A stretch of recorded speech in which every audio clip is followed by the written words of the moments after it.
after the conclusion. So, ship number 1 for the red team is the Dionysus. It is a galleon packing Hades on its left side with lumber and flak, and watches on its side with a flare on stern. Ship number 2 is another galleon, the Liberator Zone. It is a minnow hwacha on its starboard side with a Hades flak lumber on its port. Ship number 3, and now for the blue team, is the Protos tip box. It is a dual Artemis Pyramidion. Yes, I was correct the first time, with dual carronade on the side. Ship number 4, and last but not least, is the Pyramidion. Is the Pyramidion with Merc on front and an Artemis mortar on its side. That's an interesting team dynamic there. And getting into combat now, we have the Dionysus and the Liberator Zone laying down a little bit of Hades and flak fire already. Lumber shots going in as well, see if they can get a good pop against these Pyramidions. However, these Pyramidions do have a fair amount of armor in the front of the ship that does protect the balloon. Protos tip box, however, is subject to a fair amount of lumber fire and is taking balloon damage as burst shots from Lumberjack do their explosive damage and manage to get a little bit of damage on the balloon. No balloon break just yet.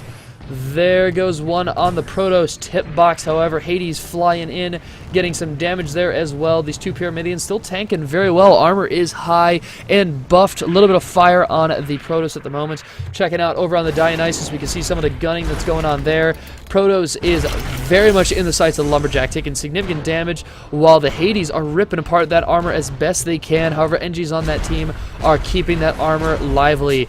Flak attempting to zero in and get ready for when the hull break comes in, and significant damage will be dealt when that happens. Recent changes to the flak have also made flak a little bit more difficult to use, but I love the way it's been changed. Definitely makes it a little more fun.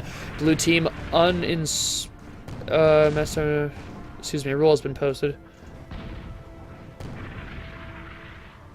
Okay, they are just letting us know the rule on if there is disengagement and stuff like that. Dionysus right now subject to a fair amount of dual Mercury shots from the Pyramidion. However, they do have the two blue ships on the run. This dual galleon combination doing a fair amount of damage. Protos tip box is backing down, trying to get its guns in arc as Lumberjack shots keep it low. Liberator Zone adjusting position to try and get its weapons in arc. Red team not going to let up on this engagement. They're going to press in now, try and get their attack and guns and weapons ready.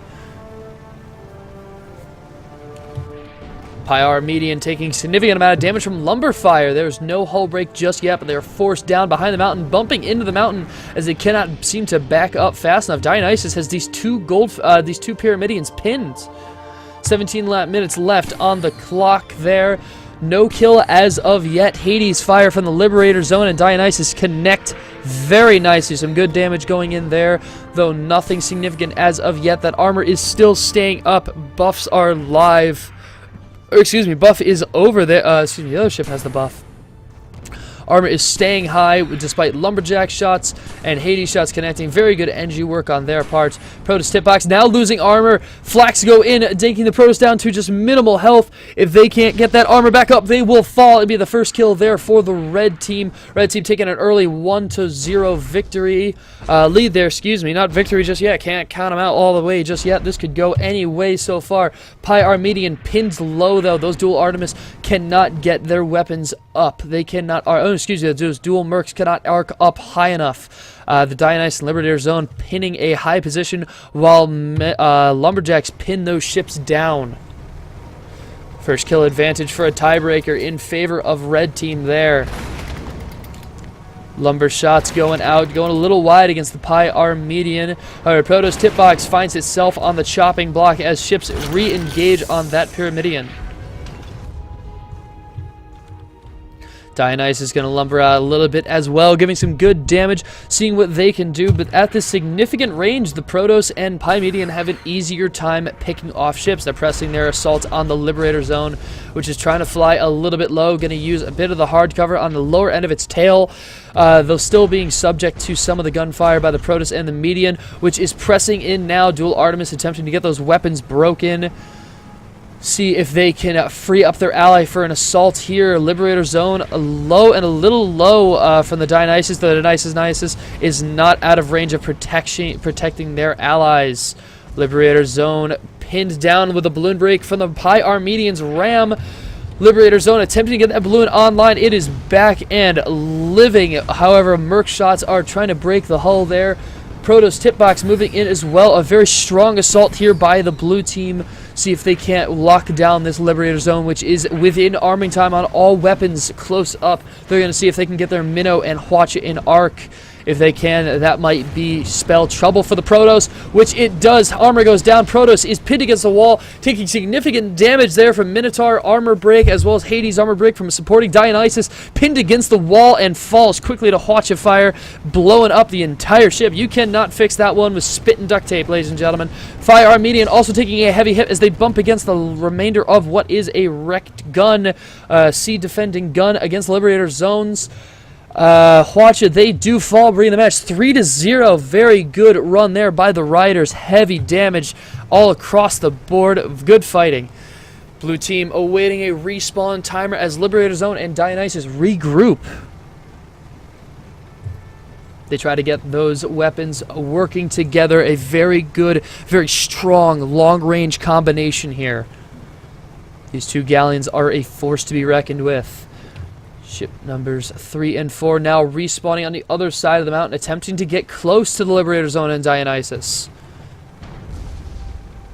The Pi Armenian gonna try and turn its guns in arc, but blue team has a significant disadvantage already. They are not in arc. Captains have to get to the helm and get those ships turned as Flak and Artemis and Merc shots go out against the Liberator Zone, attempting to get a weapons disable.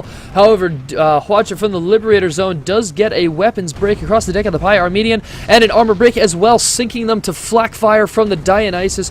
Protoss tip box now on the chopping block. Possibly the final kill here. If Ryders can make this kill, this will be victory for them. Protoss tip box tanking their best, but engines, hull, balloon, everything is down on that ship. Flak shots go in, but go a little high.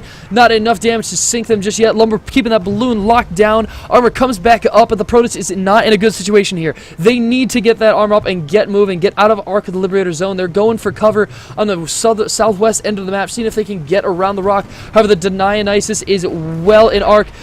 Another armor break on the Protoss, and they hold on by just a thread, but it's not enough to keep themselves alive. Victory there for the red team, and that will send them into the semifinals. Oh, goodness, a very good match there. Well fought all around, all teams. Blue team with a great assault there, pushing on the galleon, though not enough pressure to sustain damage and get a victory. Well fought all around, however.